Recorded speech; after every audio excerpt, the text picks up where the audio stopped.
Hey everyone, welcome to another edition of The Other Side of Addiction.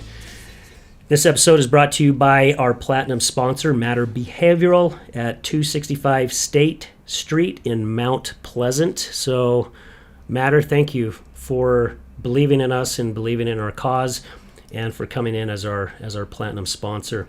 I am your host, Al Richards, and we got two lovely ladies joining us today. We have Janessa, who's been on the show many times. Grateful to have you here, my dear. Thank you. I'm excited. Yeah, and then we have Chanel. This is like Chanel's first time being on it. And Chanel and I, we met through the West Jordan Chamber of Commerce, networking. And I got to know a little bit more about what Chanel did. And I actually did a Facebook Live video with you during that time. Yeah, it was you and Stacy, huh? I did Stacy and then you. But Chanel, I mean, she's awesome. She does a lot of cool stuff, and she's actually going to be a guest of ours here in a couple weeks. But Chanel, thank you for taking time out of your day to spend it with us. Good to be here. Thanks. Oh, absolutely. We have our special guest, Jordan Burningham. Thanks for having me. Yeah, Jordan is with Diamond Tree Recovery, right? Yep. And we were just talking when he first got into the studio. It's like, how the heck did we end up connecting? Because I'm meeting so many people and I get so many emails and I'm losing track of how I meet some of these people. But I believe I was at a networking group in Kaysville, and there was a gal there that I met. And was it our Northern Networking Luncheon? That's exactly what it was. Yeah. You and me both, brother. I had no idea. And even this morning, someone asked who you were, and I'm like, he's a good guy. Oh, that's who he is. And I'm going to talk with him, and it sounds like you're doing really good things. And so I'm just grateful to be here. Well, we're grateful to have you. Thank you so much. Yeah, that's a great networking group, by the way. Most everybody that I met is from recovery centers north of Salt Lake. Yeah, we're trying to do that northern networking because there's a lot of stuff down south in the southern Salt Lake area, but not a lot up north. So we wanted to make sure we're connecting people so that people know what's up north and what's available. So. Well, and that's really good that you guys are doing that because, again, us here on the south side, we kind of like stay on our own side of the tracks when really there's some really good stuff north of us. And, if it's not for people like you coming on shows and letting us know about it. Because we were talking about it before the show. Not every recovery center fits for an individual. Yep. You know, my wife went through 6 of them, and there was a few that she really, really loved, and there was a few that she's like, I'm just going to do what I have to do. In 30 days, I'm gone. I'm out of here. Yep. You know? Yep. So, yeah. That's what we're all about, people helping people. That's what I was telling you before, right? Yeah. You know, we talk about that with our team and outreach team, and we just want to make sure we get people help. And it doesn't matter. We'd love to help people, but if it's a better fit somewhere else, you know, if our whole food, organic, evidence-based nutrition protocols aren't for them, you know, or if they want to smoke and do some of the things that we find contrary to healing, we can find a place that can still get them out of a difficult situation and progress them. But we have a lot of connections with a lot of treatment centers. We just really try to get people in the right place and progressing. So. Well, that's what it's all about. It takes everybody working together, you know, to make this work. Yep. Utah's got a unique community, marketing outreach community where, you know, it seems like there's at least 20 of them that I know that just have this, you know, we go to Topgolf, we go to eat, and we go to luncheons and really just try to help refer and get people in the right place. And a lot of people really do care. And Utah's pretty well known for treatment centers at this point. I mean, I think it's like a top 3 in the country for quality treatment. Wow, now that I did not know. And so it's a destination place. You know, you've got your Californias and Floridas, but they've really tarnished themselves with some of their brokering that happened in the last 10 years. And so, you know, I think people see that Utah has a lot of different things to offer in our landscapes. And so people are coming here from all over the country and all over the world now. And we're just grateful to have a beautiful state to provide treatment in, and, you know, wonderful people and a wonderful program to offer. But yeah, I'm excited to talk about the story all the way up. It's interesting. Wow.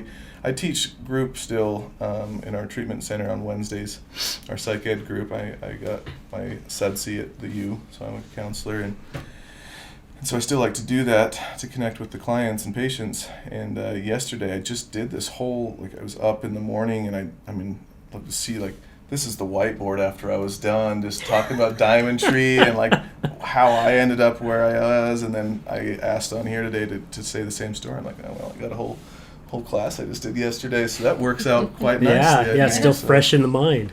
Yeah, it's a complex thing. So you tell me if you're ready for me to jump into that. Well, heck yeah. Tell us a little bit more about yourself. I don't know if you're from Utah or not, but apparently you went through some addiction yourself, which seems to be pretty common for people who work at recovery centers, you know, and then they just get to that point to where they're like, man, I appreciate all the people that helped me. I'm going to start paying it forward. Yeah, for sure. I mean, like we talked at the beginning, before air, we find purpose to the pain.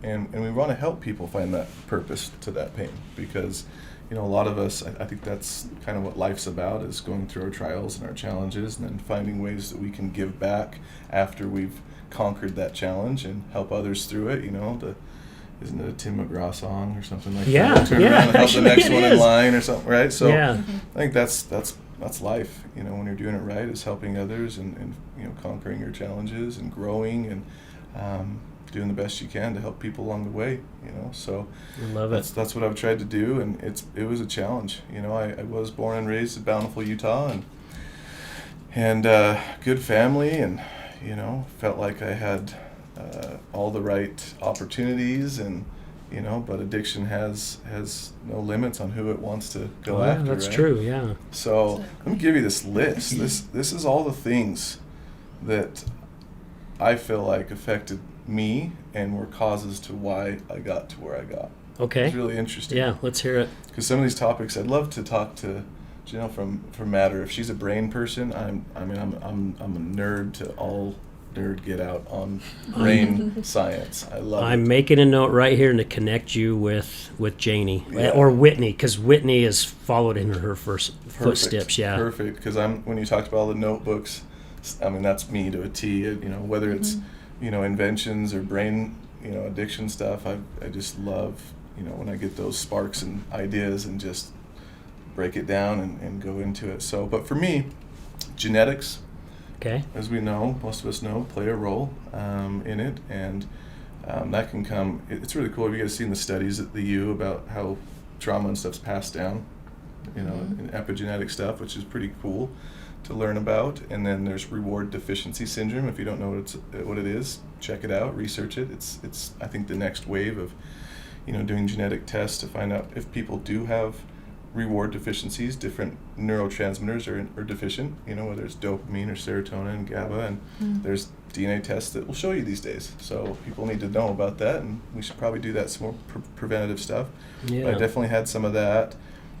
Suppressions of emotions, didn't have, you know, the right modeling of how to properly express certain emotions, and that affects people's ability to regulate themselves and express themselves properly. I lacked some life skills, traveled around the U.S. playing basketball, and I just, you know, had a lot of things handed to me, you know, and so you don't learn everyday life skills that you need to be successful as an adult. And so when I became an adult, that little bit of anxiety and social anxiety of not knowing how to live, you're just like, well, I'd rather just get high, you know, and not think about it and not have to worry about what I'm doing right or wrong. And then I had the exposure to chemicals. I had a knee surgery, and in high school had a sports injury, and you get that exposure to those chemicals that produce an exogenous or external chemical coming in, and my brain had that reward deficiency. Boom, right? For some of us that have that deficiency, we definitely have that instant, like, this is what I've been missing. You know, this is what I needed in my brain chemistry to feel sufficed and feel good. And next thing you know, you're continually taking that to cope. And then I had the loss of my passion, right? And how a lot of us, adrenaline junkies, if you will, suffice that reward deficiency is adrenaline. You know, we do extreme sports, extreme activities, you know, all these things to try to suffice that neurochemical need and deficiency. And so for me, basketball did that, right? The rush of game-winning shots and, you know, the crowd and everything, like I felt sufficed. I was okay that way. But when I had my injury and that was gone, that reward deficiency came out even more, and then I had the drug. I had the painkillers, which, as we know, were touted as non-addictive for quite a while and covered up. We talked about that a little bit earlier. But that's a whole separate issue. That is a whole separate issue, because we could do a 2-hour show or 3-hour show on that. Yeah, I have my thoughts on that too. But had that exposure, loss of passion, and then you start to crave more during that time. And then chemical dependency sets in from, anywhere between 3 days and 3 weeks. You start to have that neuroadaptation or tolerance that happens. And next thing you know, I got withdrawals. And so you don't want to stop even when the doctor says you got to stop.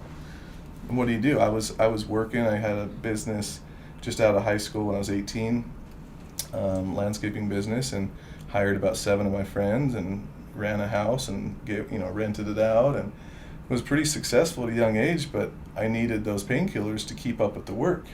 Mm-hmm. And when the doctors, cut you off and you have withdrawals, I don't know if anybody's had opioid withdrawals, but you don't have motivation, you have a lot of pain and aches, and you sometimes feel like you're going to die. Probably a lot of anxiety too, and a lot right? Of anxiety. Ton of anxiety. Mm-hmm. Yeah. Ton of anxiety. And so am I going to function and keep a roof over my head, keep working, or go through withdrawals, even though I don't know how to go through withdrawals?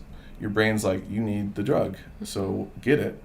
So you start to buy it on the streets, and for me, doing that on the streets only lasted, a few months left of the season, landscaping, and then winter comes, and now you can't afford buying, painkillers on the streets because they're like more than the price of gold per milligram, basically. Yeah, no kidding. So you gotta switch to something that's cheaper, and what's cheaper? Heroin. That's where most people usually go with an opioid. Yeah. Yep. And so that's where I went. They're like, you can do the same thing you spend $60 on for $10, and does the same thing for your body and brain and withdrawal. It's like, well, all right, And I got sold that it was here's a plant derived opium was what it was sold to me as, like a friend.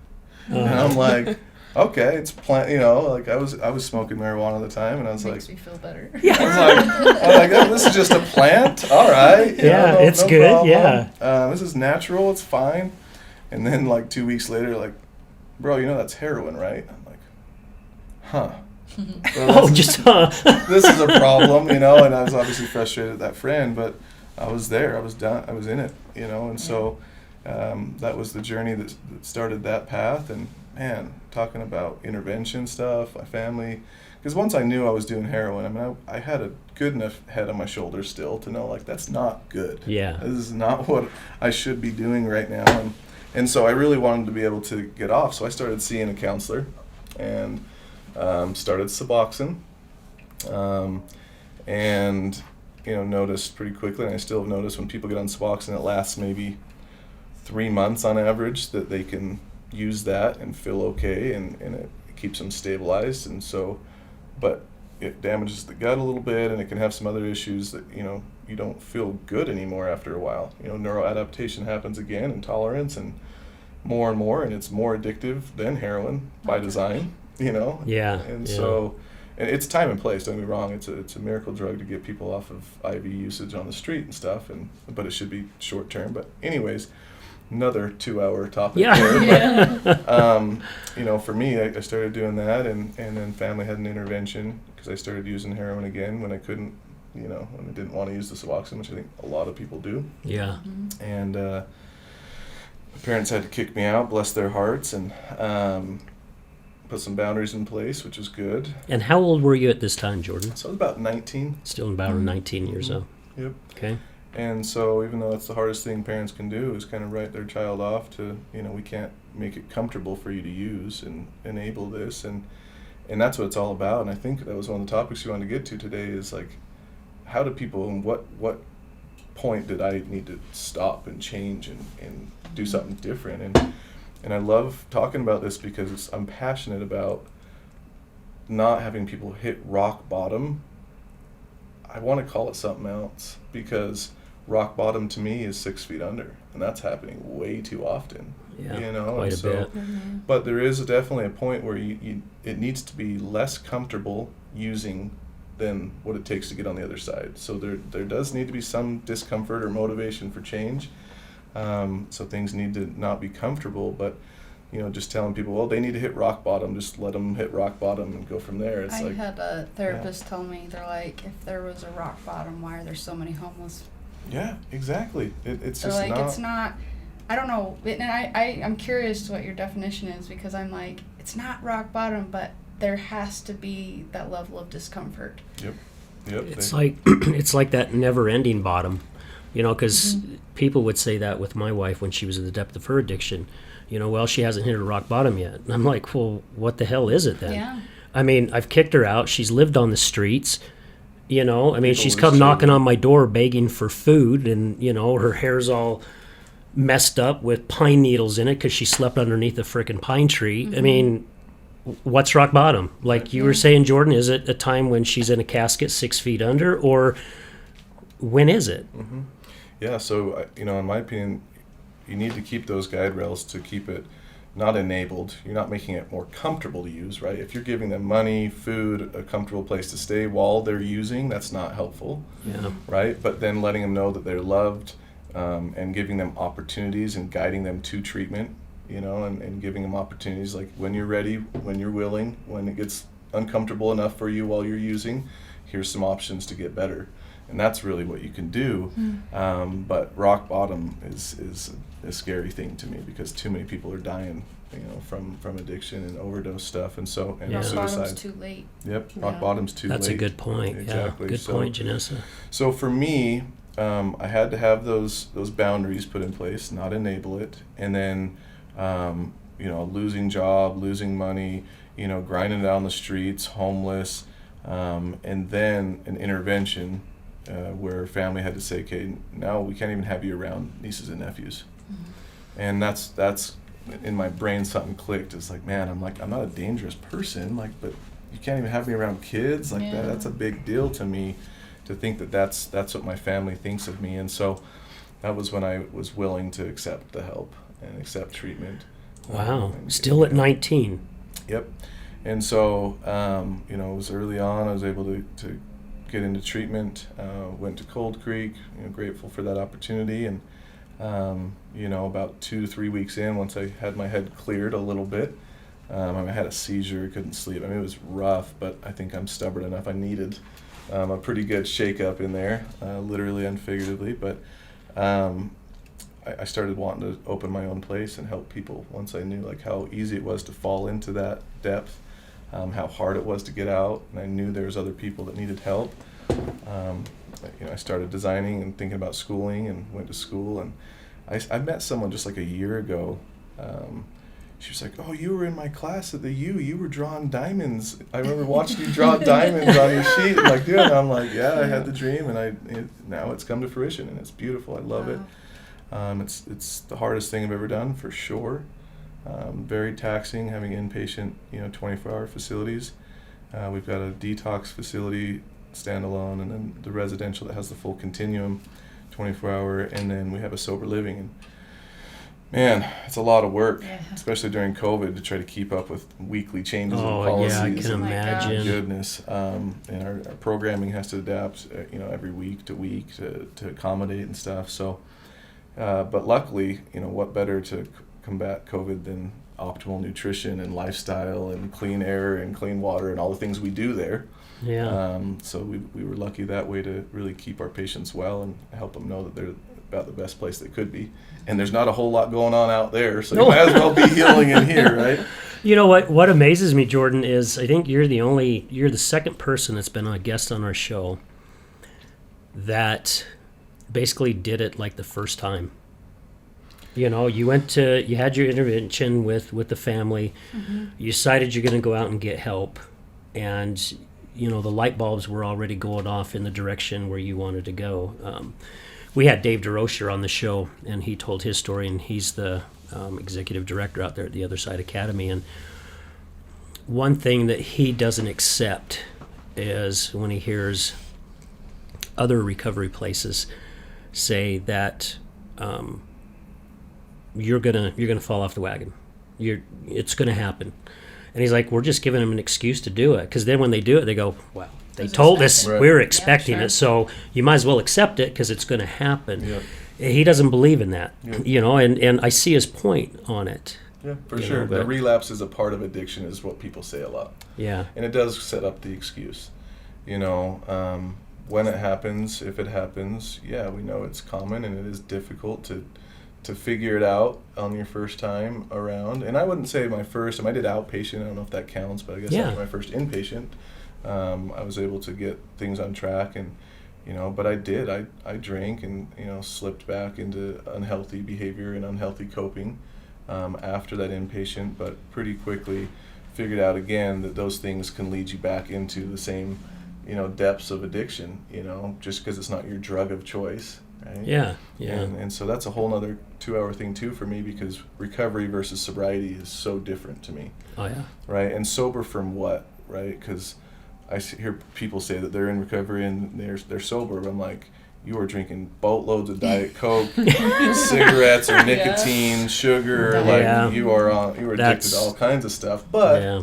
it's progress, and they're living a life that's more balanced and more, they live passion and they have responsibilities that they're handling, and so that's okay too. So I differentiate recovery to me is the ability to be in a state of healing, so you're sleeping and you're eating well and you're managing stress and you're able to live a life of passion. You have good healthy hobbies and routines and connection. That's recovery. And if you're using unhealthy substances and you're not addicted to them per se, I guess that's okay, right? Sugars and caffeine, I think most people are still somewhat addicted to some things, but Yeah. recovery, I think, is the goal for most people, to live a life of connection and health and wellness and healing and those things. So that's like I said, that's another 2-hour topic for me to talk about with people. I do have a quick Yeah. question. I've just been curious. So when you talk about like people that relapse over and over and over, and we kind of, maybe as a society or culture, we kind of enable them or give them that excuse. What do you, and then you say no, like that doesn't have to be that way. So is that more of a they're not ready? The relapse is more they're not ready, or is it just a learning process? I think it's a learning process, and people, to me, it's the driving force is the physiological part with the reward deficiency.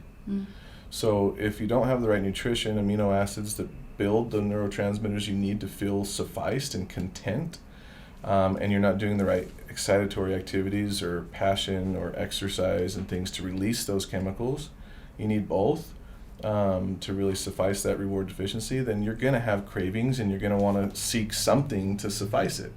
And people choose sugar, caffeine, energy drinks, or drugs and alcohol, or Coffee. sex, or coffee. I notice a lot of them drink a lot of Gaming. coffee, gaming. Mhm. My wife is the sugar part. Mhm. So she's gotten to where she is drinking a ton of pop. And I mean, she's always been a smoker, and I've been working on her wanting to quit to smoke, but she threw it at me quite a few months ago. She goes, "Would you rather have me stop drinking or stop smoking?" And it's like, well, yeah, drink. Yeah, that's number one. I want you to stop drinking, Yeah. but I'm like, I'm not asking you to stop. I'm just asking you to slow down. Yeah. Just start taking a little baby sip and, steps and slowing down. But I'm watching her drink more and more pop. And we always go to the dollar store so she can buy a bunch of candy bars. And right after dinner, she has a candy bar. Usually it's only one. But then I think she'll have at least 3 pops before she goes to bed. And then she's wondering why she's also not sleeping very well. Well, you've got all that sugar in you. How are you, Caffeine. and caffeine, how are you supposed to sleep well, But I got to be careful how I approach it with For her, sure. because she gets very, very defensive, which I understand. And I've learned a lot from doing shows, having people like yourself on, to where, I've learned communication, which is very important for us on the other side, to learn the proper communication. Janessa can Yeah. vouch for it. Once you start learning that proper communication, it's amazing how conversations go with Oh. your loved one that's battling addiction. It's huge. Mhm. Yeah. It's Yep, as every boundaries. bit of a change for you as it is for them. Yeah, exactly right. Yep, Yeah. boundaries and communication are critical for family and loved ones of people in recovery or battling addictions. And yeah, how you communicate is everything in those situations of just being supportive and loving, but holding boundaries. Like if smoking and other things gets to the point where you're seeing their health decline, and like loved ones shouldn't stand back and say, hey, I'm going to sit here and watch you kill yourself slowly. That's not fair to me. So I'm going to set some boundaries that I want to see some improvements, and nothing different than relationship stuff and things like that. Like, let me hold some boundaries. I'm not going to sit back and watch you hurt me, whether it's through your actions towards yourself or to me. It still hurts me a little bit, And, I have a question about that. So boundaries, one thing that I know I've struggled with is I would hear boundaries a lot to set them up, but I wouldn't really know what they were or what could be a healthy boundary. Even people who are in a family situation, how do you determine what would be a good boundary? Yeah, great question. Yeah, really good question. I do this every week in my class, try to have it on the whiteboard of an example, because they're so hard. And I definitely suggest, if you don't know how or you haven't done it, to have a clinician or a therapist or a professional help you do that with your loved one. But some typical basic ones, this is like a parent to a child type of thing. If they're living at home, it's a, you first state like what's the problem. So, when you come home after curfew, I feel disrespected. I feel, like you don't care about our sleep and our health, and I feel tired. And what do you feel from that? Why is that a problem for you? And then you say what's going to happen. So if you continue to come home late, I will, and then set the boundary. And you want to try to match it with, the consequence with the action. So that's one that maybe is, I'm going to disown you and I'm not going to talk to you forever or whatever, but it could be like I'm going to lock the door and you won't be welcome to come in that night, but you got to be able to set it and do it. Yeah. Whatever you put, you got to do it, or they'll walk all over you, right? And so follow through. And parents struggle with that one. Yeah. Even though that's an easy one, you'd think, like, it's pretty straightforward. It's pretty black and white. It's like, I'm going to lock the door at midnight and good luck out there, and we'll try again the next night. And you're sobbing your eyes as you're locking the door. The parents are like, no, I hope they don't die out there. Please don't die, right? Yeah. So it's hard, but it's so important to set it and do it. And there's, like I said, there's thousands of different boundaries, and it's all about each individual, because people get hurt by different things. And so it's communication, understanding what hurts other people and why that hurts them and what needs to happen to change. And, that's why a therapist is critical to bounce that off of. It's like, is this an appropriate boundary, do you think? Is this safe? The boundaries are for the person setting it to keep them safe and healthy. Yeah. Like parents, they can't have drugs in their house. It's not safe for them. They can't have loss of sleep because they're not listening to their... So you need it for your own health and protection, but it's also for that other individual often too, right? So. Well, and it really helps them. And while you were answering Chanel's question, I don't know if our audience was listening, but how many times you said I. Mm-hmm. That's one of the communications that I learned, after how many years, but the way I was approaching things before, my wife felt attacked. Mm-hmm. Now, when an addict feels like they're being attacked, game's over. Game is over, because they're like, fight or flight. Screw you. Yeah. I'm just going to keep doing what I'm going to do. Mm-hmm. But when you start making it about you by using those I statements, I started seeing a complete change in my wife, and she was also using that towards me. So if I made a remark where I would make some smart ass remark like I did when she was in her addiction, she would say, whenever she say? Yeah, whenever this happens, I feel. This is how it makes me feel. And I don't know if that's how you meant it, but this is just how it makes me feel. And we just had a situation here just this past weekend. We were in Yuma. My father was passing away, and she was just acting really weird that night. And we had this big gathering, like it was a toast for my dad. So they go down to this retirement community every winter, and they've made some good friends. And they're like, hey, we'd like to do a toast, for your dad. And there's this circle of all these retired people, and there's alcohol around, and my wife's been really, really strong, but I noticed she was starting to change a little bit. And I was having the triggers. Mm-hmm. because something was triggering me by her actions. And the old me, I would have went up and said, "What are you drinking? Are you sneaking behind my back?" Assuming or presumptuous. Assuming. So I thought about it, and thanks to even our shows and learning things, and just knowing a lot more than I used to. But I said, hey, I'm not accusing you of drinking, but I'm having some really big triggers right now. I don't know what it is, and I'm like, I really don't think you are drinking, but there's just something different about you, you know? And she's like, how could I drink? You've been sitting by me this whole time. And, you know, and then she says, I apologize that you're having these triggers. I will do what I can to help you not feel like for you to feel these triggers.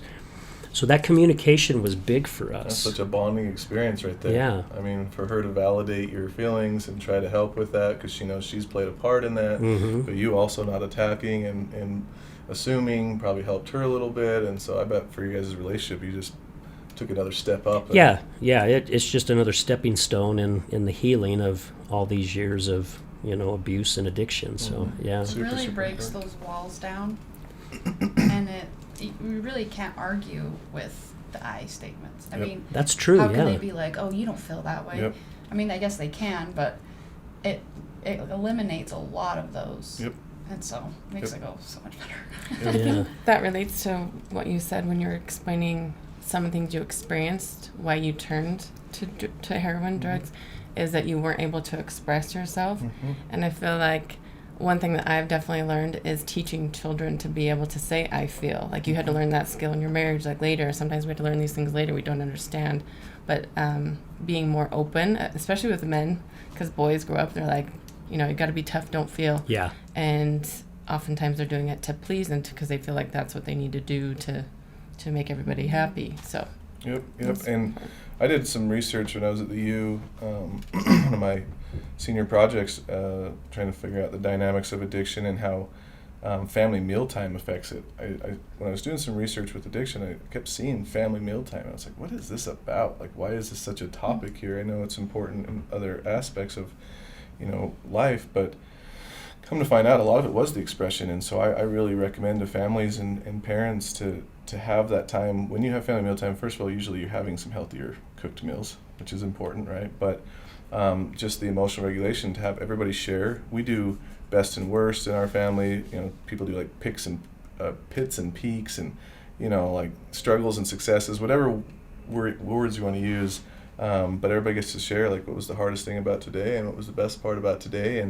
And research shows that like if the parents model how to express hard things and then get validation and get comfort and support and be able to express that, and the kids learn how to do that, like they're, some kids, they don't get that chance. So when Sally kicked them at recess, and they're really hurt and they don't know how to express it, they don't know how to talk about it, they don't know how to heal it, they just suppress it, a lot of them, and it's going to come out one way or another, whether they act out or whether they use drugs or alcohol or they eat or something. So, at dinner time, being able to say, hey, Sally kicked me today and really hurt my feelings, and you see them get sad and express their emotions and you give them a hug, right? That's the natural coping of oxytocin, that connection, and like, it's okay, we'll help you through, I'm sorry that happened. And then all of a sudden 2 minutes later they're talking about the best thing and they've released it, and now we move on and they don't have to express it and act out and do other things to numb it. So that's a critical thing that is important, is the expression of emotions. So That's so cool. Yeah, and I like that. And I don't think too many families have these dinner times anymore. And if they do, I mean, I've shared this before, but a couple years ago, my wife and I went out to go eat, and we were doing the exact same thing as everybody else. I'm looking around, and everybody's on their phone. Everybody's like this. Yeah. The kids, the mom, the dad, the baby, if they could, And I looked at my wife and I said, look around the restaurant, tell me what you see. And she's looking around. She's like, people eating, people waiting for their meal. I'm like, no, really take a close look. And she goes, the majority is on their phone. I'm like, we come out to eat to have a conversation, enjoy each other's company. So we made a vow that day that when we go out to eat, our phones are not part of it, where we can actually sit and Love have a it. conversation, because we know how important it is. Connections and helps it. and I grew up with that. I mean, we sat down at a certain time every day and we had our dinner, and my family life was a little different, but not a lot of love or conversation. It was usually, how come you were absent in class for like 15 days? Because we sloughed and went hunting, and then you get your butt kicked. But anyways, yeah, I'm glad that you brought that point up, because connection is really important, and even us on the other side, that connection is extremely important to know what is happening. And I think a lot of that it's gone. It's not in our schools, and I have some friends that are working on that as well, where they want to get into schools and they want to start trying to bring the old days back in, where we do have that communication and Connection. the connection. It shows a whole new level of kind of an unspoken respect and love when you do put the phone down, when you do prepare a nice meal. It's Yeah. a form of love. Yep. It's And respect. communicating, even though you're not saying anything, you're showing it. Yeah. Yep, it's super important for sure. And connection is the opposite of addiction. I think some of us have heard that. And during COVID, we definitely learned that, I think. And I hope a lot of people did, because relapse is at an all-time rate, and chemical substance use is at an all-time high. Alcohol sales in Utah during COVID, unbelievable. Oh yeah. Unbelievable. I live by a liquor store not too far, which is terrible because my wife's an alcoholic. But I remember seeing the line. I mean, it literally went Crazy. around the whole flipping building. It's crazy. And so, everyone I've talked to, I still, maybe you guys will be the exception to the rule, but during COVID, when people were isolated and all that, everyone I've talked to increased some unhealthy coping mechanism, whether it was food, treats, something that was in excess and unhealthy to try to cope, because they didn't have the connection or the gym or the, getting out and about and other healthy coping mechanisms. So a lot of unhealthy coping mechanisms, because we're going to cope. Like that's just human nature. We're gonna try to figure out how to cope with stress in life. Yeah. But learning how to cope in healthy ways is what we try to do at Diamond Tree more than anything. Is, why did you use? What did you think it was doing for you? And what healthy alternatives are there that do the same thing? And it's really cool to see. Like, and I'll teach them the science of the brain too. Of like, hey, the drug was producing these neurochemicals for you, right? But did it really help you in these ways, or was it just a mask that made things worse? Yes. Okay, so let's debunk that it actually helped. And then what other things can you do?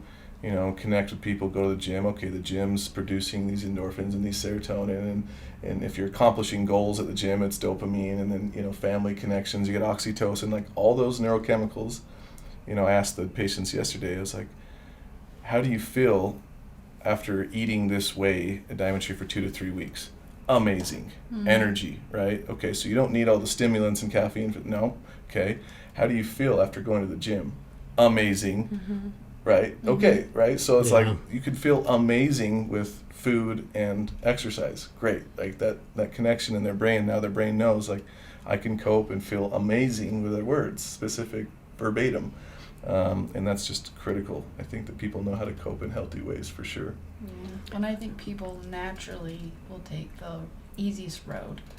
I had an analogy a therapist gave that, we're like our brain is like a big mound of dirt, and if you pour water on it, the water's going to take the easiest way down. Path of least resistance. Exactly, and that's exactly when we cope. We want to go down the path of least resistance, Least said. resistance. Yeah. Least resistance. Yeah. I'm like, I said it wrong, but that's exactly what we do, and carving that out ourselves takes a lot more time. But like you said, the most lasting effects.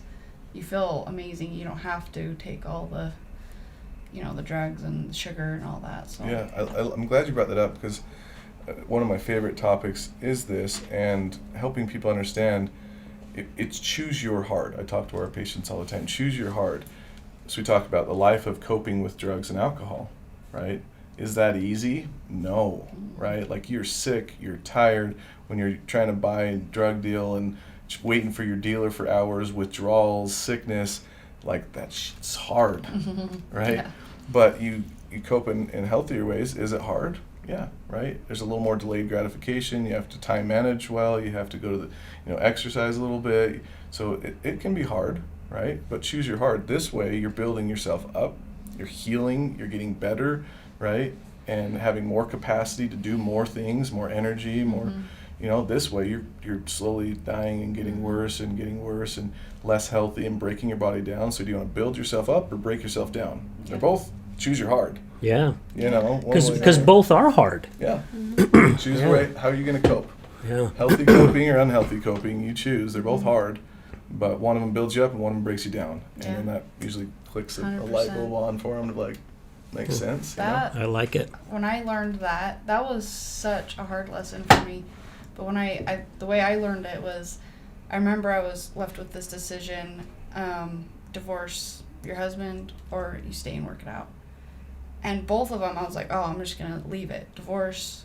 That at the moment, that seemed the easiest, quickest relief.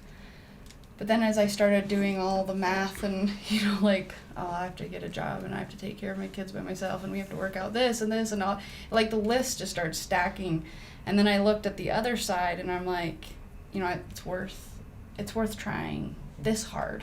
Choose your hard. Not that divorce isn't, some people, that is the right way to go. But for me, I was like, they're both suck. They both are really hard. I'm going to try this one first. And it paid off in the long run. But my gosh, they're both extremely It's hard. difficult. I think that's why I filed divorce 3 times on my wife. I filed it 3 times and canceled it 3 times. Because I'd start seeing her come back. And I'm like, oh my gosh, this woman I fell in love with, she's coming back. And I used to tell her she would reel me in until I got close enough, and then she'd give me a kick right in the crotch and knock me back down again, and then it would start all over. Yep. But that was kind of the same thing, I mean, mid-50s, and you're going, do I really want to do this dating crap again? I mean, I'm not interested, really, and what makes me think I'm going to find somebody better, or is there somebody better? And, when you're with somebody, as long as you're with them, you've already kind of groomed yourself around them, and they've groomed around you. They get to know you. They read you better. And it's like, do I want to start this crap all over again? I mean, really, here I am halfway through my life, because I do expect to live till I'm 100. But Me too. yes, you too. I love it. But yeah, it's well put, because, and oh my gosh, hard.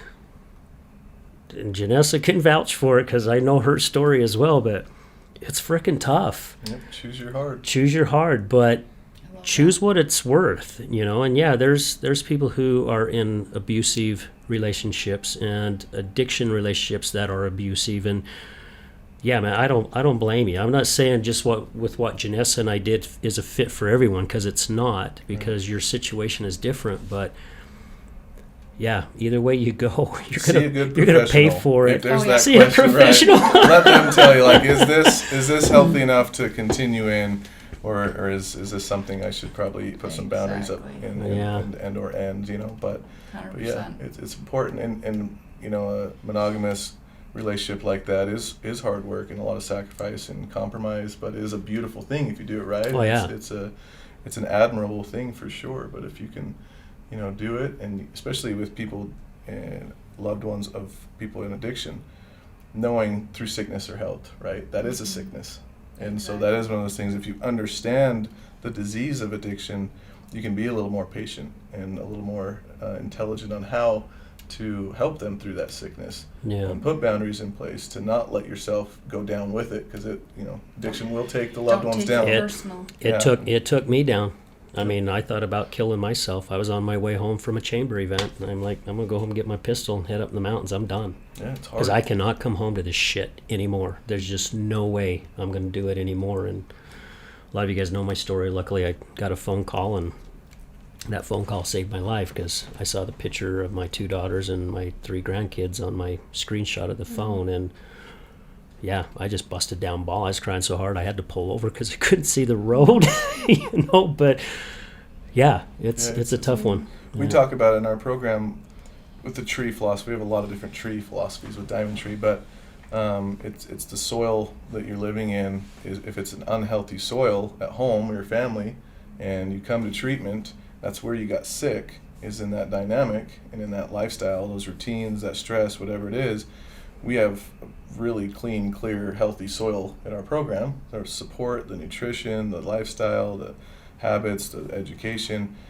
But if we don't fix and educate and heal the soil that you're going back to, then you're going to go replant back into that and it'll start all over again. So it's definitely a family disease. Travis Whitaker, a friend of mine, he's one of the greatest at, promoting the family components of it, and he does great work with interventions and things. But so if anyone's looking for a good interventionist, that's who I'd recommend. But he's figured that part out really well, that the family needs the healing almost just as much or more than the individual. 100%, yeah. Absolutely. Exactly. Yeah. Well, guys, let's stop right here and take a quick break, and we'll be right back to get into some more of this stuff, because this has been a great conversation today. So, awesome. Guys, stay tuned. We'll be right back. Have you ever been in a car accident? Do you know what to do after being in a car accident? Are the insurance companies going to take care of you? Hi, I'm attorney Rick Heaton with the Law Office of Bobby Udall. I will help you through the process and answer all of these questions. I give every single client my cell phone so they can talk to me whenever they need. Let me deal with the insurance company so you can focus on getting better from your injuries. Call me at 385-330-0226. Again, my cell phone number, 385-330-0226. Don't call the insurance company first. Call attorney Rick Heaton at 385-330-0226.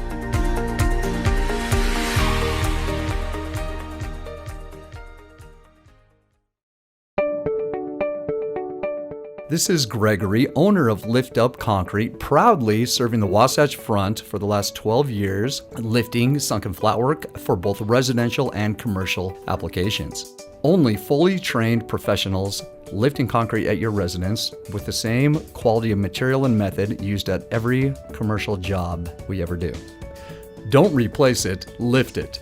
liftupconcrete.net, 801-792-4535.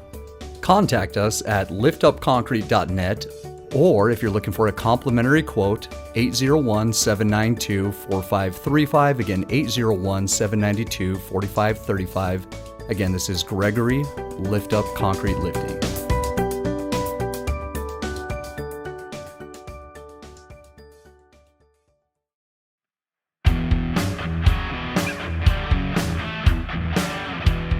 Hello, my friends. This is Brad Neufeld, and I want to thank you for tuning in to the Resilience Talk Network.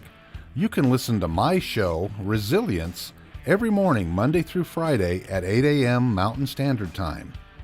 On my show, we will be discussing what it takes for you to overcome the day-to-day challenges that all of us face in life, as well as some of the devastating ones that may lead us to feelings of hopelessness and despair.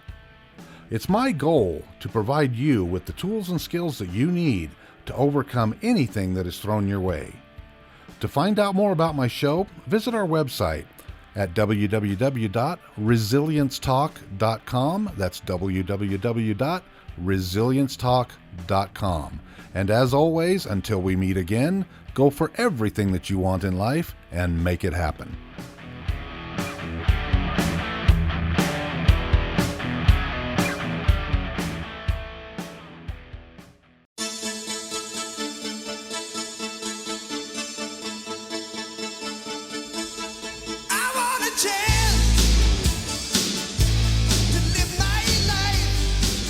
Hey everyone, welcome back to The Other Side of Addiction. Again, we want to say thank you to our platinum sponsor, Matter Behavioral Health in Mount Pleasant. Matter Behavioral Health Substance Abuse Program, individualized treatment, focus, providing on real hope, lasting results, and being part of our family for life. And I just got to say these guys are phenomenal. That's my favorite word, phenomenal. And so if you guys are looking for something, check them out. And then also, we want to say thank you to our two co-hosts today, Janessa and Chanel. Thank you so much for being here. Greatly appreciate it. And Jordan, from Diamond Tree. So it sounds like these guys do some incredible work as well. I love where this is going, and that's what's so cool about doing this show is we get to bring different people in, because as we said at the start of this, sometimes things aren't a fit for individuals, and it's good to have other resources out there, you know, because there we go, my headphones are going out, but yeah, it's just great to have another resource. You know, like for me, Al-Anon wasn't a fit for me. I tried 3 times, and after that 3rd time, I remember getting in the car with my wife, and I said, I will never show my face around here again. I'm done. But I also know people who go to Al-Anon, and it's worked wonders for them. So to have Diamond Tree on our show today, I mean, yeah, we really appreciate it. Thanks for coming out here and sharing a little bit more about what you do and your story. And we're going to get into some more of this, right? Because I definitely want to talk some more about the nutrition, because that's right up Chanel's alley. But and there was some things that you wanted to talk about on this second half. But one thing that we were chatting before we came back was how hard it is for our youth to deal with the way life is. Because I tell you what, it's a lot different than it was back when I was growing up. Because I grew up out in West Jordan when it was all farm field, and I was shooting my BB gun, shooting my bow, playing in the canal, chasing pheasants, you know, just happy-go-lucky, just get out there and love nature. The only thing it seems you got in trouble with was if you didn't get home in time, or your grades sucked, or you did something you shouldn't have been doing. But things are different for kids. I think there's a lot more pressure on our youth than there's ever been before. Crazy amounts of pressure and exposure Yeah. to all kinds of things. I mean, the things that are, you know, when our kids are 11 and they're like talking about things that we're like, what in the world? But YouTube, I mean, like, they have access to everything, you know, and whether we put parental controls on our iPads or whatever, like, there's computers at friends' house, at school, and they'll find a way to, or on accident, stumble upon things that they shouldn't probably know at that age. So that exposure is huge, the pressure is huge, you know, social and social media pressures. Nutrition's worse than ever, you know, in our country, and that plays a huge role. And I was actually talking to my wife last night about this, with how to discipline our kids sometimes if they're acting out. Like, you know, I have a natural instinct to just smack them, you know, when it's like out of control or super disrespectful. I'm like, I just want to smack you. Like, that's innate. Like, I think that's just in me, but I don't. And I try to put boundaries or timeouts or consequence with taking privileges and try to do that the right way. But I thought about, like, the start of man, you know, and like, if your child didn't do what you told them to do, like, they might be eaten by a lion, you know, or like, like we went from like consequences of misbehaving is death, you know, to, you know, 50 years ago, you're going to get the belt and you're going to, you know, get some serious beatings, to now, like, you can't lay a finger on a kid without, you know, potential lawsuits or issues or DCFS or whatever. So it's changed for sure, and their trials and their exposures and the challenges they face are harder. So a whole new landscape for sure. So Yeah, and I think that's another reason why I guess addiction in youth has exploded, you know, because and it's not with all of them, but I've talked to a few people that we've had on our show that they just basically said they knew they couldn't come home and talk to their parents about it, you know. And I was afraid to come home and talk to my parents about stuff. That's why I made it once I had started having kids. You know, I told my daughters, you can come to Dad and talk to me about anything, and I will never get upset with you. I would rather have you come and talk to me and know that you're not going to get yelled and screamed at than hold it from me and end up going a different direction. Wrong sources. Yeah. For sure. So kids these days have it rough for sure. It reminds me, when you say that, no one to talk to.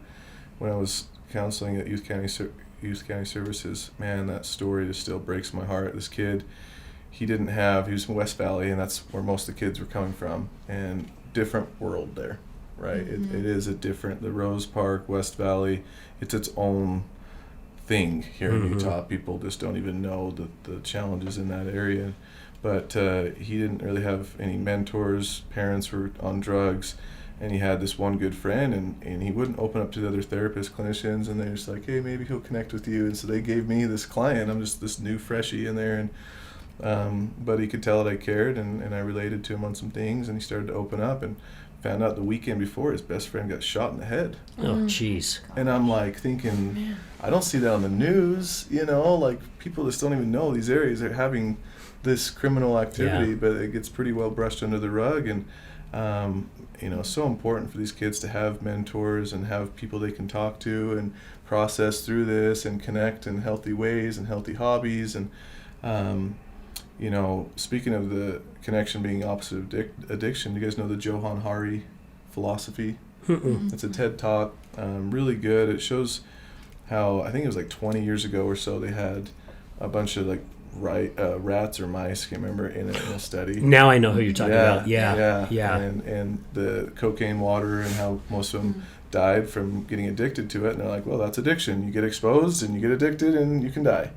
That was the old philosophy. And then someone's like, well, let's make a little twist on this study. Let's put some other mice in there they can socialize with. Let's put some cheese blocks and some wheels to run on so they have some hobbies to do. And like a much more significant amount, or less significant amount, got addicted and died.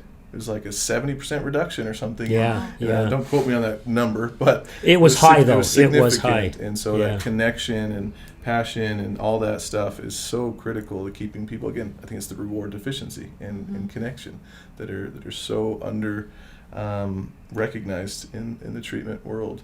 And the practical application of the skills and things for human beings and all that stuff. So kids need more support in life skills, coping skills, and mentorship than I can even emphasize, for sure. Well, and that's why probably one of the reasons why you guys get into the nutrition, right? Because that helps change a lot of stuff. The microbiome and mindfulness and connection, I think, are the three pillars for recovery and keeping people well that I think is the future. Can you say those again? So mindfulness, and then the microbiome, and then connection. Okay.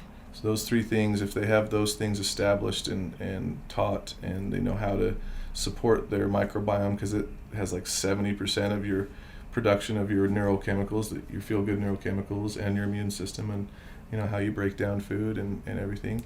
And so that's just critical to have a healthy gut. People just think, it's just where my food goes and where poop comes from, but that's where you not absorb. really it. Don't absorb. Yeah, Or exactly. as my youngest daughter calls it, the food pile. Yeah. That's what my youngest granddaughter calls it, is the food pile. Yeah. Yeah. Go ahead. No, I was just saying that. Yeah. Then it goes all the way down to your feet and it stops, and she doesn't know why. Where does it go? It just stops, and she even told me, "You don't know why either, Papa." I'm like, "No, I don't." And she goes, "Neither do I." Well, that's it. Yeah, on Prime Video has a good, I think it's called The Gut, The Second Brain, or something like that on there. It's pretty educational. So that's crucial. Connection, again, produces oxytocin, which to me is like the O negative, if you will, of neurotransmitters. That really suffices a lot of those reward deficiencies just by having that connection and love and those types of things. So I'm just hoping kids and youth, I can get out there and get more of the DNA testing so we can know what are you dealing with? Everybody's dealing with a different deck of cards upstairs in genetics. Let's see what your, propensities are, and let's find that out first, and then, find out how to give them the skills and what things they don't know with some assessments of, do you know how to do laundry? Do you know how to do this? Like, can you be a successful adult when you get out into adulthood, and try to give them those skills so that they can do better and cope with social anxieties and realize alcohol is not, like most kids these days that grow up and as soon as you go to college or start going out, like that's what you do is you drink alcohol. That's almost like this socially accepted, like that's the norm. Yeah. I'd love to change that. That doesn't have to be the norm, It's not like people are bad people if they do, but it doesn't mean you can't have a good time and connect without it. And so I've got a smoothie truck business that I've got on hold, but it's called Cheers, and help people understand you can take Cheers shots of fresh juice and I like things that. like that to Yeah. socialize and have that at work places and things, and trying to have some sober bars where they can connect and do things, healthy shots and healthy drinks, and That's so cool. That is. music and some healing stuff. You need a norm though, so like in Cheers when they go, Norm, Yeah, right? yeah, You need a norm. for sure. Hopefully there will be after people come for a Yeah. while and connect. And Yeah. I mean, even in our groups and AAs and things like that, when people come in, they're hey, Yeah. so it's the same idea. It really is, and it's that connection, and but doing it in healthier ways, and those are some of my dreams. I'll keep That's those. so down. cool. I think it's a really good dream. I've gone to some alumni nights and things like that with my wife, and there really is a great community, in the addiction part of the world, because a lot of these people they all connect because they know where they've all been, and to see those friendships and those bonds It's special. come together, it really is special. And you get to I've had the privilege of getting to know a lot of these people, just not guests on the show, but just people that my wife has introduced me to. Like we'll be at a grocery store and she's like, oh, I know that person, I went to Phoenix with her, and we'll go up, and the old her wouldn't have done it, but now the new her, she goes up, hi, didn't we go to Phoenix together, or Wasatch Recovery or something? And of course, are things good? Oh yeah, I've been sober for 2 years now, or whatever it may be, and you're just seeing that connection, and you can see the glow in both their faces, in their life, knowing that, wow, I've changed, and life is a hell of a lot better than it used to be. Yep, and that there's someone else out there that struggled. I was asked to be on a film 2 weekends ago.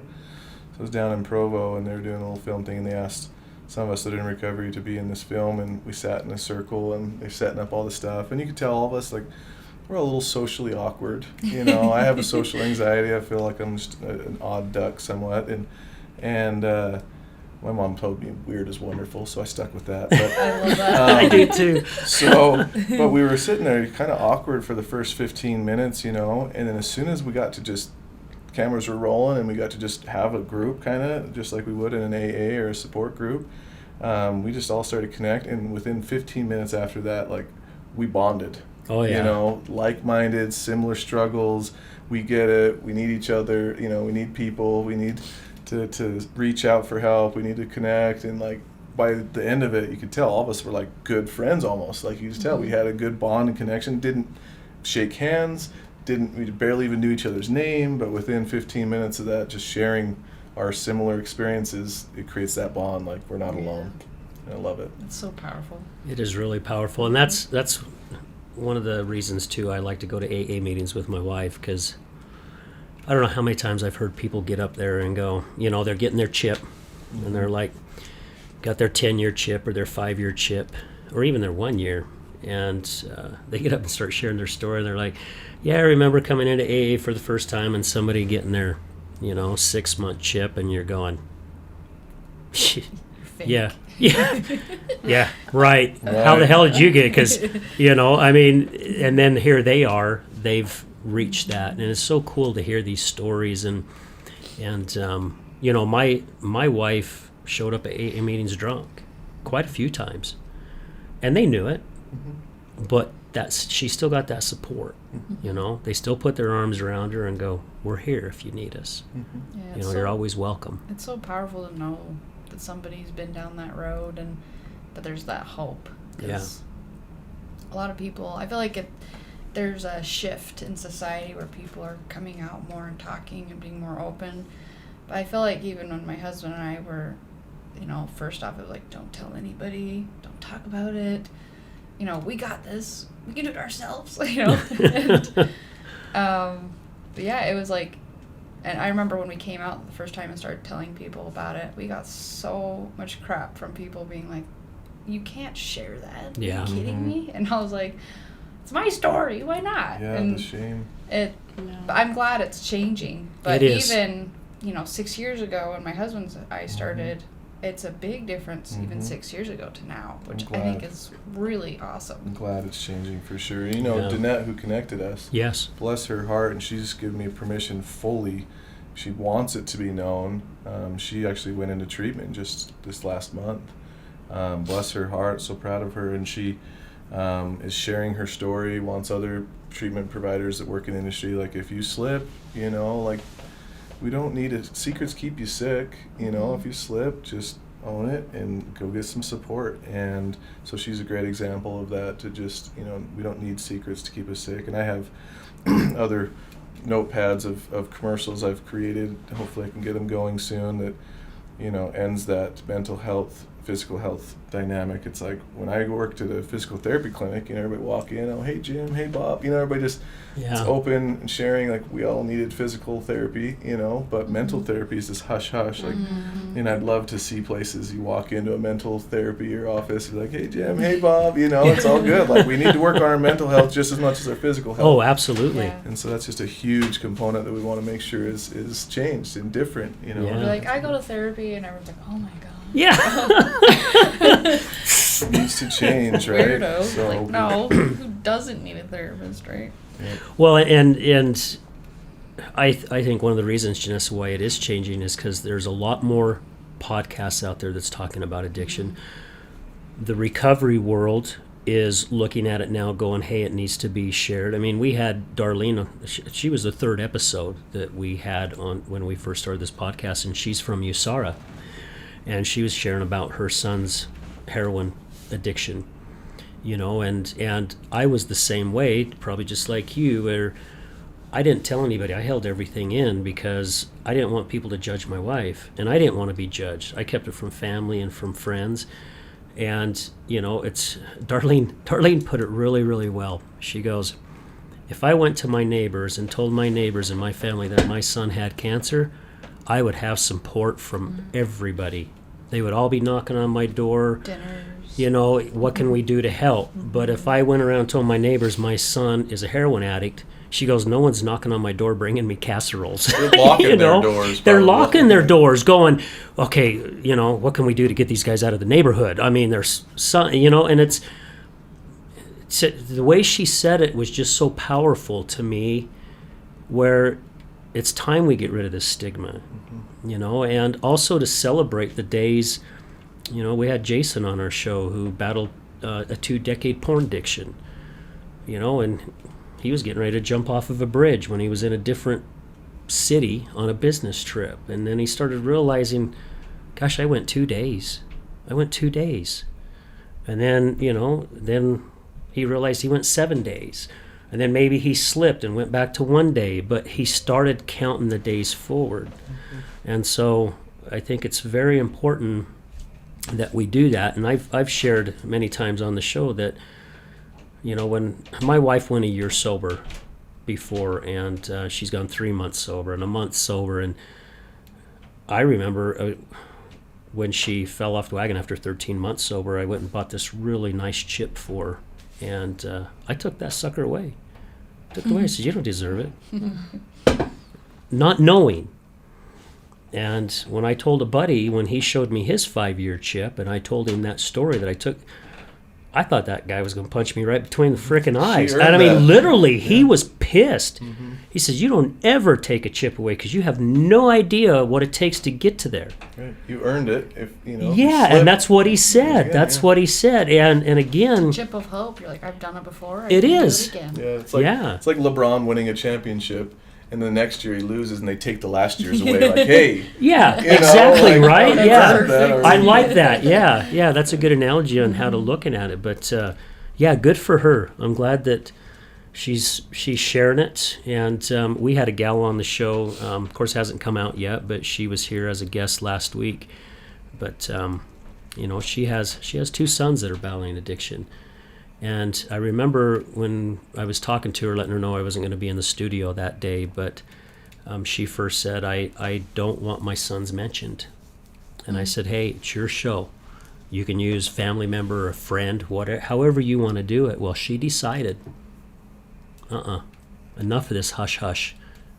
She put it out there. Wow. And I think that's what more of us need to do to get society to start realizing what the hell's going on out there. And you said it at the beginning of the show, Jordan, addiction doesn't give a shit who you are.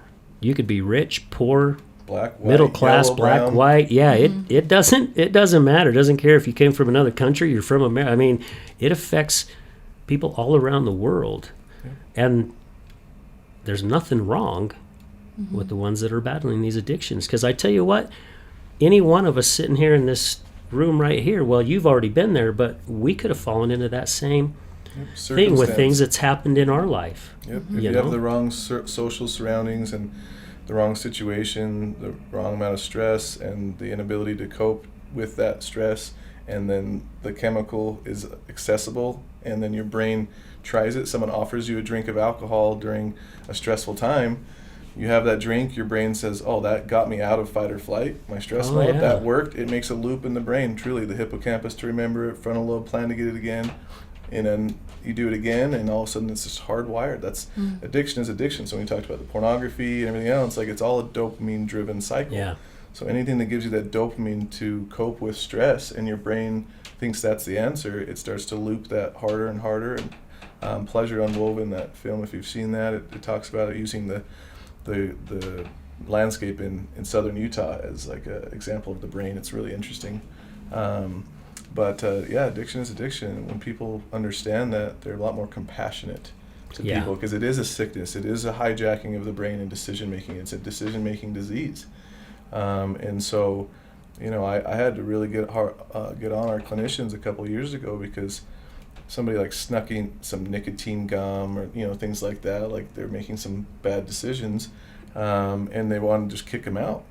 They broke the rules, kick them out. I'm like, whoa. Like, if they made all perfect decisions, they wouldn't be here. Yes, if it's putting someone else at risk and, like, certain things we need to remove them for the safety, but, like, these little decision-making things are why they're here. We need to help them put some boundaries in place, some natural consequences still, but, like, kicking them out of treatment, like, that's why they're here, because they've been unable to make good decisions. That's gonna do a lot. Yeah, and I love that you said that, because my wife went through that. She got kicked out. It's funny, and I got to be careful what I say, because, I mean, there are certain programs that are really good, and then there's other, like, different funded type of programs. Those were the ones she always got in trouble. Not the other ones. It was only a certain two. And when she would get kicked out of these, she felt like a failure when she went in. Now they're booting her out, so now she's like, double failure. Hell, I can't do this. Shame, Because, guilt. and I used to get so pissed off about this stuff, going, this isn't a rehab. It's all about this. They don't care about you, because if they did, you wouldn't be getting kicked out. You're not giving us good results. You're out. Yeah. And then also some places it's a certain group. If there's a certain group of people, they seem to get away with more than what other individuals do. And it's a big part of the industry problems too. Insurance-driven stuff. If somebody has a high-paying insurance, places will deal with the crap that they bring and work with them more. And if people don't have good insurance, like, you're not worth the drama you bring into the program, so let's get you out. And I can't stand that. I really want to get that more equalized, of, like, let's just have a fair playing ground for everybody in treatment. Different adjunctive services and healing services can be paid for a little bit more, but the basic therapies and groups and root housing and things like that, like, this is fair for everyone. Like, it's not fair that Cigna or some insurances pay, $3,000 a day, and some are paying $250 a day, and it's just like, it can't be that far across. But again, another 2 hour that's another 2 hour one topic, but I do have a question. So, does your facility, Diamond Tree, does it strictly, I guess, work with just substance abuse, or do you work on with, like, gaming or the sex addiction or that type of stuff? And do you see a big difference? Yeah, it's a good question. So for us, we are licensed primary mental health, secondary substance abuse. And so we can treat mental health and substance abuse and addiction. However, there's been a couple times if they don't have co-occurring, like some mental health, anxiety, depression, those things with substance abuse, we try to find them a specialist that maybe is more just gaming or just pornography or just something else, right? To have a specialist for that. we do believe addiction and our program can help anybody. Like I really believe that. Like people that aren't addicted, when we talk to the families and even our staff, they're like, this is meant for everybody to heal and get better and get well and improve their life.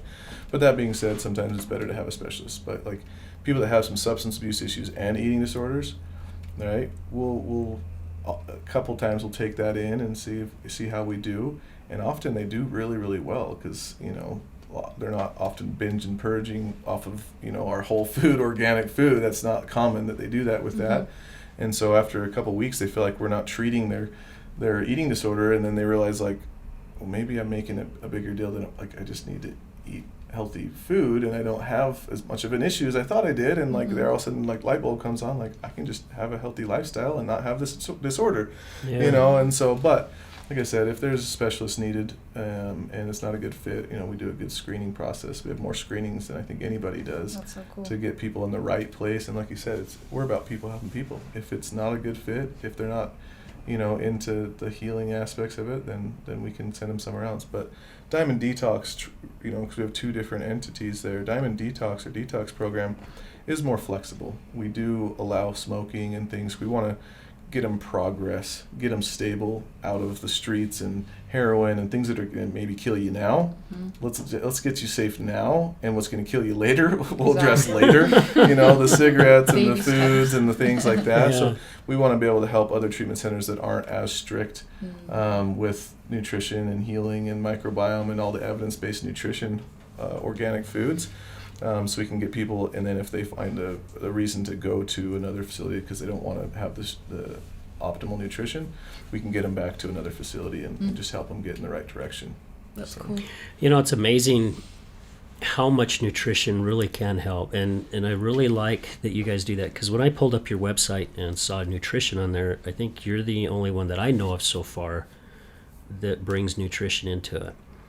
And I'm first you've heard of it, and I'm sure Chanel can vouch for it because she does with the nutrition. But back when I was in my mid-30s, I decided to do a bodybuilding competition, and I had a friend of mine that was going to help me because he's done it, and he got me on this special bodybuilding diet, where I was eating 5 times a day in small amounts every 2 to 3 hours. And I decided in December, and March 10th was the competition date, and I cannot believe how much my body changed and how much my mind changed in between that short period of time just by eating healthier foods. Now, I was in good shape. I was still, I depleted too much. I lost some muscle mass because I depleted way too much. But, Chanel, I'm sure you see that with people that you work with, that once you start changing their habits, especially with nutrition, you've got to see a big change in how they look at things.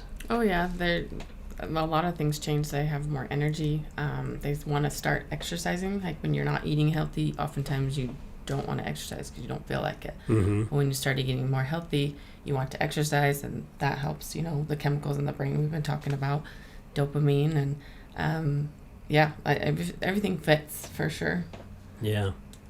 So I'm glad that you brought that up. It's huge. It's a catch-22 for our program, I've noticed, since we started, because our clinicians appreciate how quickly their mind is more clear and able to process traumas and things, to do some of the deeper healing and deeper work. But at the same time, patients within 2, maybe 3 weeks max, they feel better. They feel good. They transform their eyes and their skin and their energy, and they're like, I'm good to go. And we're like, hold on, like your brain is not. Hasn't caught up yet. And so it's a little catch-22 because they heal so fast with the nutritional protocols that we have and anti-inflammatory protocols that we have. And so, but it is extremely important, and I'm surprised more people don't do it.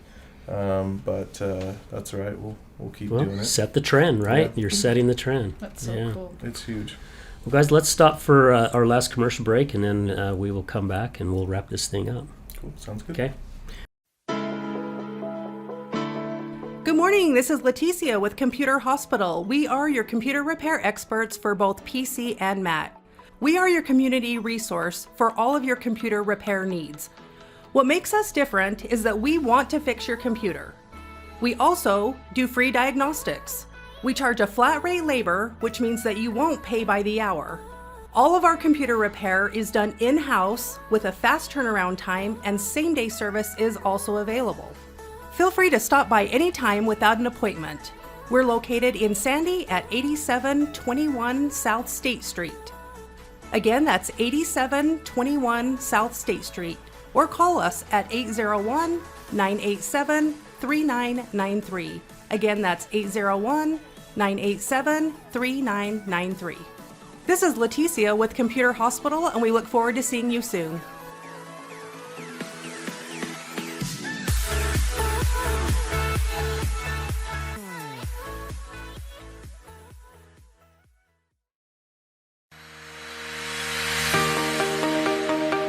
Hello there, this is Brad Neufeld with the Resilience Talk Network, and I would like to introduce to you Taffytown, one of our newest sponsors. Let me introduce you to Derek. Hi, I'm Derek from Taffytown. We're proud sponsors of the Other Side of Addiction podcast. Taffytown is a family-owned and operated business still operating in the Salt Lake City area for over 100 years. We manufacture some of America's best saltwater taffy. What makes Taffytown stand out from all of the others? We have a unique recipe, a whipped-style recipe that incorporates egg whites, evaporated milk, real sea salt. It's a unique product that is flavorful, melts in your mouth, and the best part is we probably have a flavor for anyone's liking, a flavor for any reason, for any season. We have unique flavors like chicken and waffles, maple bacon, frosted cupcake. New this year was a pineapple ghost pepper flavor. That's awesome. Where can people find out more about Taffytown and all of its products? You can check all of this stuff out. All of our products are available for sale on taffytown.com. We ship for free from our website, so all of our pricing on there is shipping included. Oftentimes we offer special promotions and discounts to our loyal customers, so do be sure to sign up for an account, and we look forward to seeing what we can do to make you smile with our taffy. Where are you located? We are currently located at 9813 South Prosperity Road in West Jordan, Utah, just at the foothills of the Copper Canyon mine. Derek, taffy has always been a great gift to give. What are some of the creative ways Taffytown can help say thank you to others? Yeah, if you're looking for gift ideas, whether to say thank you to friends or family, or maybe to your clients after such a difficult or successful year that you've had, you could look no further than to get a gift idea from taffytown.com. We offer pre-packaged gift boxes that say that it's saltwater taffy from the city of the Great Salt Lake, and it tells a little bit about the history of our community and making candy for so long. You can also do customized gifts to pick out just the right flavors or colors of candy for that special someone, and deliver even a personalized message in that box to them. So please feel free to check out taffytown.com for any gift ideas this season. Thank you so much, Derek. Please visit taffytown.com, that's taffytown.com, to find out more about the products and services that Taffytown offers. You won't be disappointed.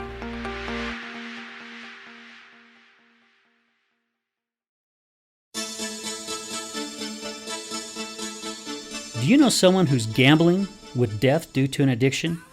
Do you know someone whose life is being turned upside down due to a loved one that's battling with addiction? Hi, I'm Al Richards. I am the host of the Other Side of Addiction podcast. I started the podcast due to my wife's battle with alcohol. Let's just say I became addicted to her addiction. Our podcast is helping people understand a little more about those who have battled addiction and those who are hurting from their addiction. Through raw vulnerability, we share stories that help uncover the root causes of addiction. Shame felt on both sides, matter of the conscious and subconscious mind, continued beliefs, and often confusing paths of recovery. We collaborate with real people and their stories, as well as licensed professionals, to help our audience gain a better understanding of addiction. You can find us on Resilience Talk Network. You can also find us on Facebook at Mr. Al Richards. That's Facebook at Mr. Al Richards. You can also find us on YouTube. Just look up the Other Side of Addiction podcast. We just want some real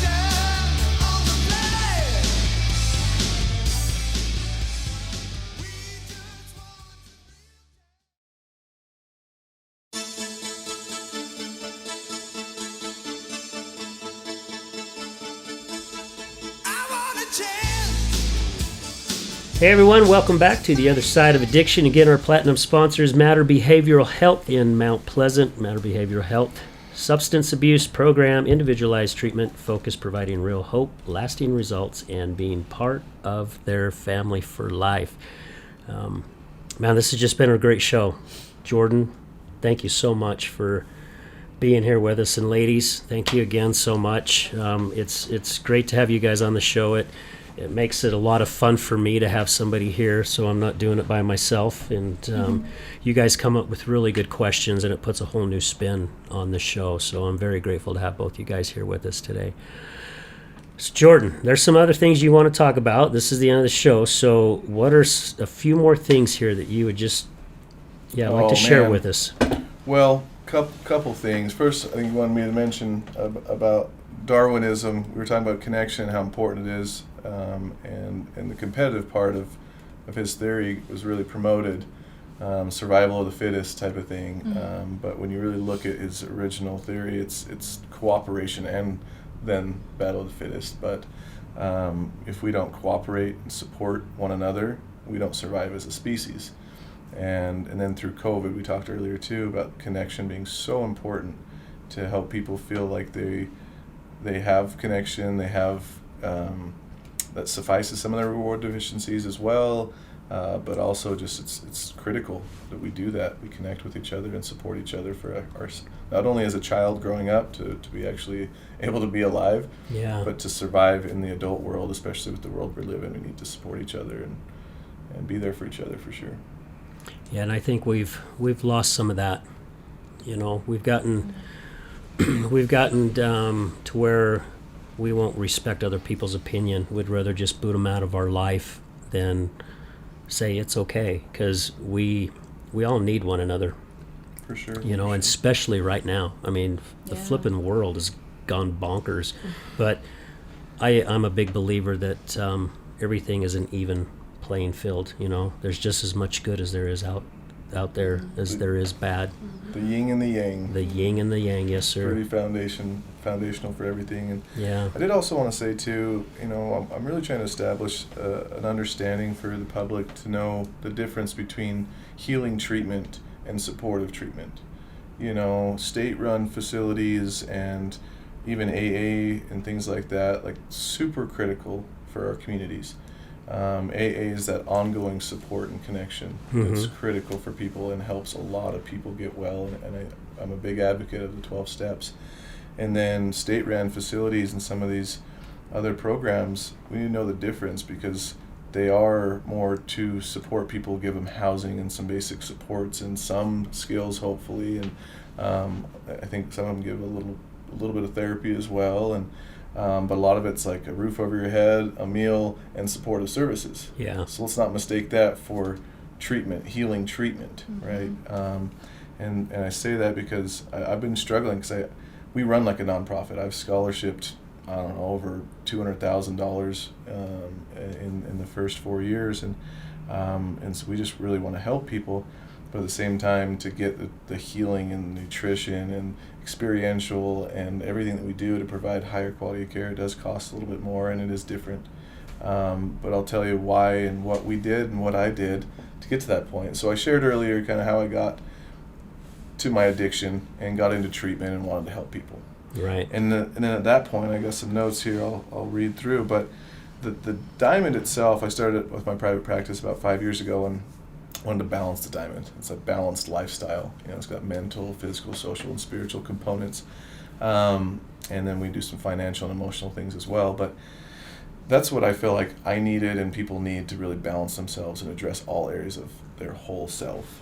You know, and so that was important. But when people are in active addiction, they needed, and I think they need to cleanse and desensitize, right? They've been overexposed to these chemicals and neurochemicals, so their brain's expecting way too much. So we've got to taper medically, right, with a doctor, with nurses, right? You can't have seizures and die and have really bad things happen. So typically you need to be inpatient if you're at a certain point, not always, but commonly. And so we cleanse and we desensitize. That's the diamond detox part. And we use nutrition-assisted treatment. You know, people know about medication-assisted treatment, MAT, but we use NAT with MAT. Wow. And it really helps with symptom management, accelerates the healing process.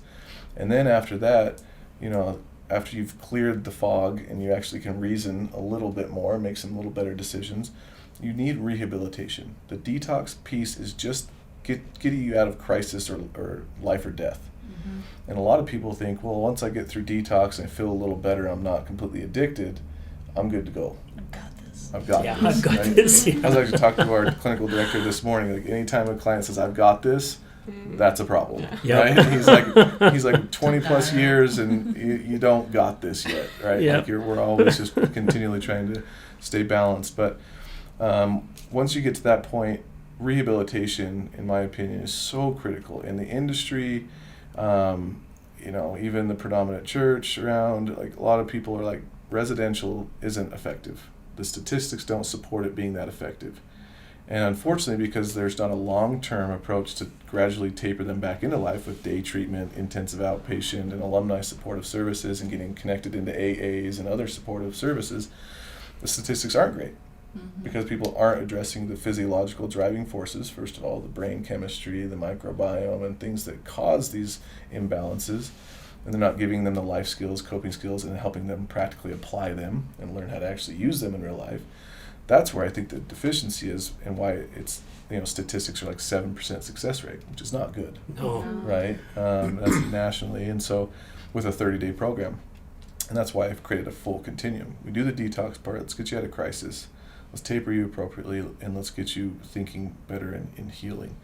And remove chemical dependency. That's another thing we try to change. We're not going to switch your addictions, right? There's a time and a place for some long-term MAT, but for the most part, with lifestyle and nutrition and supportive services, you can heal to the point where you don't need to be on a chemical every day to cope with life. And so that's a big goal of ours. And then once they get to residential treatment, we implement lifestyle medicine, which is healthy routines that we want to turn into healthy habits.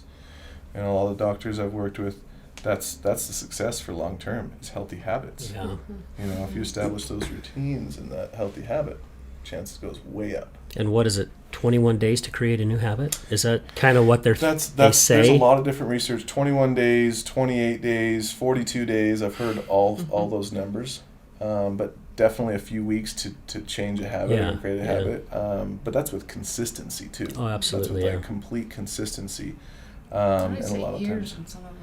Yeah, for me again, because success rate goes like to 70+% if you can get that 1 year in. Mm-hmm. That's why we really try to support people for that full year, and give them the best chance for success. Because if you can get through all 4 seasons, cope with all the anniversaries and birthdays and all the triggers of that year, and learn how to cope, because winter you can cope different than you can in summer, right? Mm-hmm. Different healthy activities to cope with. You get that first year, your chances go way up. So I'm a big believer in the year process. But to establish a new habit or change one, usually you can do that in 21 to 42 days, depending on your discipline level and nutrition and cognitive reflection and mindfulness and things like that all play a role. But that's huge. I mean, from the time we have our patients wake up and do yoga to what we eat and when we eat and how often we eat, and the educational pieces and stress management pieces and gym and nighttime routine and bedtime, and all those are researched to improve your circadian rhythm, your healing, and your ability to create healthy habits and heal. And so that's a huge part of what we do. But I thought for myself, why did I get addicted? And I mentioned a few of those reasons. So what do I need? I need to be able to find peace and find passion after I've cleansed and balanced my lifestyle. And so having those relaxation services, meditation and yogas and yoga nidras and different things like that to find ways to find peace, quiet the mind, is so huge. Serving others helps, and we'll get to that when we get to meaningful purpose, but that gets me out of my head. When I serve and help someone else, I'm out of my crazy brain. And I'm helping focus, and it feels good. And everyone that's not a sociopath, it feels good to help people, because that's just how the brain works. The mid-frontal cortex, which is interesting too. It's a quick squirrel. Families need to understand that frontal lobe, it does help with decision-making and executive functioning, but it also houses mid-frontal cortex, which is compassion and empathy. So if you wonder why your loved one is not being super compassionate or empathetic during fight or flight or withdrawal, that's why. That's Mhm. offline. Totally makes sense. Yeah. Offline. If you look at the brain scans when people are active addiction, that part is not lit up, and just the survival part is lit up, and that's why they're impulsive and do some crazy things. But anyway, so they find peace, and then they've got the balance, and that balanced lifestyle creates natural energy. It creates the ability to have passion again. And so our diamond tree, the tree is actually pulling from the diamond lifestyle, and it takes the energy and it fuels passion. And that's what's so beautiful to see our patients after 2 to 4 weeks. The lights come on, they become passionate again, they want to get back into their hobbies, back into passionate activities, and that fuels and suffices reward deficiency. You have the right building blocks of nutrition, you have the right stimulation with passion and good hobbies, you're pretty content, right? Making that work day to day with stress and life and work and family takes time management skills. Yeah. So I needed time management skills, and a lot of these clients do, and so it's a huge part of residential. We have them practice 7 days out when they're in treatment. Before they get out, they need to check off, I've scheduled 7 days and had that cleared with a clinician or case manager to make sure I know how to schedule a balanced, healthy day. And then they go into day treatment and come back every day. How did that go? What stressors came up? What challenges came up? How do you do? Do we process that? And let's check for tomorrow. How's that looking? Okay, good luck. Let's go try that and come back. It's a huge piece that people don't even realize is out there, is those day treatment. They come just half days and start acclimating back to their normal life. But once you get that passion down and you're having healthy activities, finding meaningful purpose is the long term for me. That's what I was helping people with balanced lifestyle, nutrition, all that years ago, and that was helping people for sure, healing and getting people better. But relapse was still coming, right? Like just way more than I wanted it. I was like, what are we missing? And it was that meaningful purpose. If they don't have a meaningful purpose in their life, community, children, charity, something, fellowship, that people are counting on you and you're giving back, and it feels rewarding to you to give back in that way, and it's consistently happening where it's a weekly meeting or whatever, daily thing. When you do have, not if, but when you do have triggers, when you do have cravings, when you do have F it moments, screw it moments, because I don't know about you guys, I have them. We call it the F-its. The F-its. Yeah, I have those days where I'm like, man, today is too much, life is too much, screw this, and you're just like, I don't care, I'm going to use something to get out of this mode. And I don't know anyone that doesn't have that from time to time. So when you have that, especially when you've coped with chemicals, your brain usually is not going to forget that chemical gave you that relief. So you'll have that trigger and that craving to use the chemical to cope. If you've been practicing mindfulness, you can pause a little bit more than the impulsive people that don't. And then you're able to remember your why, the meaningful purpose.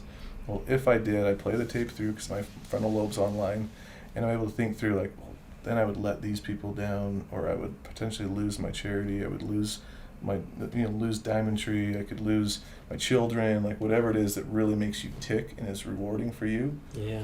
You remember that, it could draw you back and realize okay, what are my healthy Big coping picture mechanisms, right? So we have our patients do also a recipe for success card, and one of the most critical things we can have them do, they put, I am mentally healthy when I am doing these things routinely, and then a coping skill for a crisis. If I feel a panic attack or something bad, I can call this person, I can play this song, I can do this to get me out of that funk. I'm socially healthy when I connect with these people, when I do these things, these things keep me socially connected and supported. But if I'm in a crisis, I can call this person, or I can go to this AA group, or I can do this. Physically, same thing. I'm physically healthy when I'm doing these things routinely. But when I'm in a crisis, this is what I can do.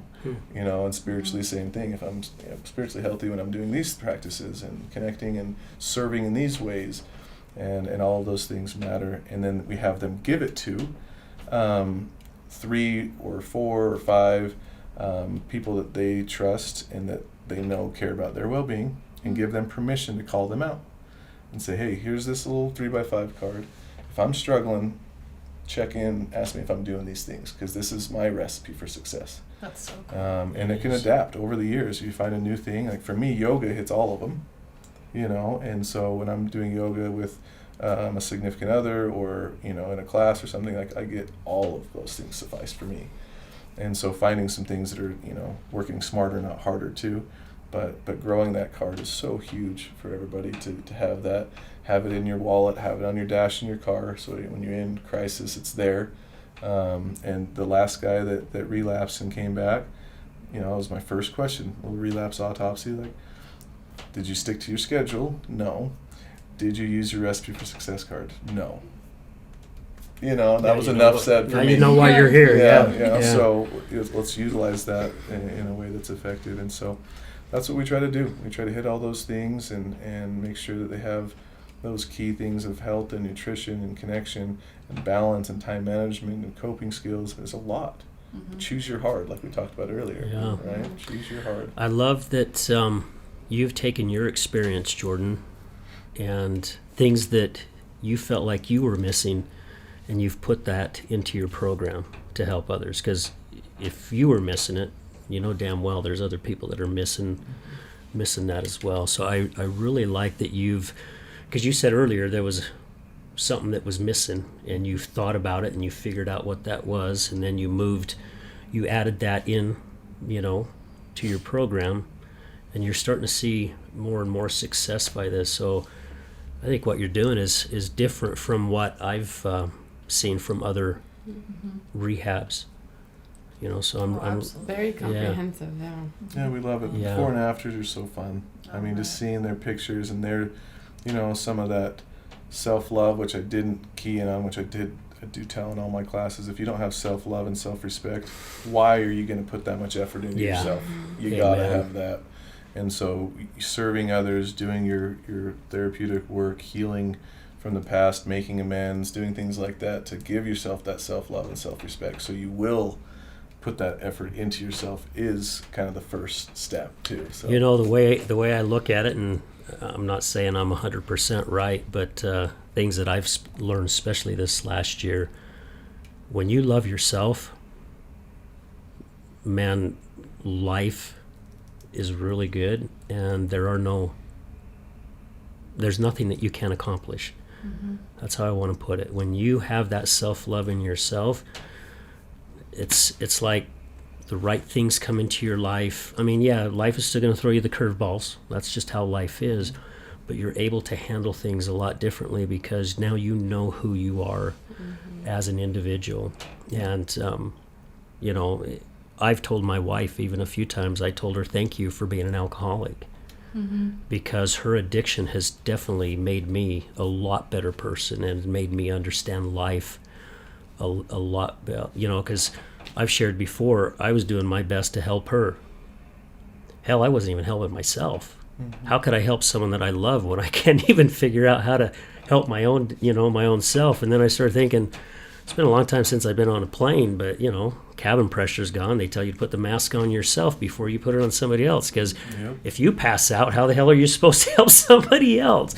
You know, so yeah, I'm really glad that you brought that into there, because you do have to have that self-love. Yeah, it's critical. It's critical to have that, and it's a beautiful thing. And challenges, you know, that's life, and that's your opportunities for growth, you know, and how you cope with it is everything. And so being able to cope with it, that's just the waves of life. It's contrary to physics and the laws of the universe that you're not going to have ups and downs. Oh, yeah. That's yeah, just it's going to happen. known, but how you cope with it, and if you get through a deep low and a challenge, it gives you the more strength, and you're going to have a bigger up. It's just how it works. It's the momentum. Goes like this. Equal and opposite reaction. I like that, yeah. Kind of like the stock market sometimes, right? Yeah. But we're a big believer. Every action has an equal and opposite reaction. So if you're going through something really, really hard, you cope with it the right way. You just be excited about the other side that's coming. Is maybe tomorrow, maybe next month, maybe next year, but you'll be able to benefit from the positives as long as you don't numb it, you know, and don't run from it, and you face it and handle it. So I love it. Something that sorry, just real quick. No, you're fine, Janessa. Just listening to your program and everything, it feels like when you're saying everybody could benefit from this program, and everything you describe is the opposite of what everyone's trying to sell and do. Like, Yeah. you know, you talk about, you know, you have to settle people down and get them off of the being dependent of the overstimulus chemically. I'm like, well, how many overstimulus, like emotionally and, you know, in our brain, like with, you know, always having a phone and you know, video games and TV shows that are constantly overstimulus. And then also the food, everything's so loaded with sugar and, you know, all these, you know, chemicals to make us, you know, to love it more, and there's so much more amped up, when really life is so much more simple. And I love, that's what, it's like bringing it back to the basics, becoming more simplified, being able to be still and calm and be able to sit with yourself and love it. How amazing is that? There's really nothing, a whole lot out there being advertised and stuff that promotes that. Everything is quick. Yep. Quick and fix. Exactly. And I love that it's long term, it's simple, not easy, but simple. Yep. And so necessary. I love that. I think it's a really beautiful thing. No, you summed it up I very, agree. very well.